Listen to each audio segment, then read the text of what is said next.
Hey folks, so here we are, next video. I call this the Zen Garden. We've got the waterfall done and working, and replacing various stones, and we left some planting pockets on the side here. You can see that.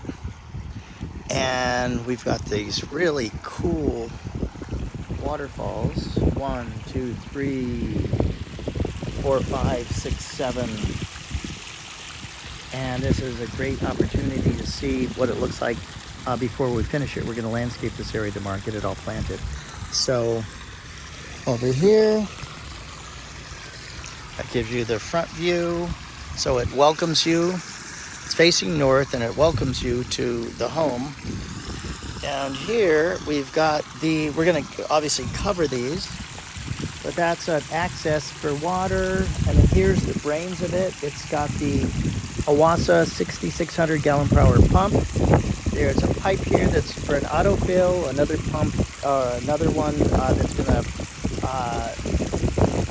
be housing these basalt rocks. So these are going to get scaled up, and there's going to be a feature over here. We're also going to put Awasa water jets, so it's going to be a really fun thing. We'll also there's going to be gutters here, and they're going to be tied into this pipe. And then when the rain comes, it's going to fall into here. So it's a rainwater catchment system along with a waterfall. Over here we have Ollie Gardens, and we're going to get these planted also. So really cool stuff. This is actually part of the South Bay Waterwise Garden Tour for 2025. So lots of really good things happening, and just glad I could share this with everyone before we get it all buttoned up tomorrow. For more information, contact us at enviroscapela.com. Thanks for watching.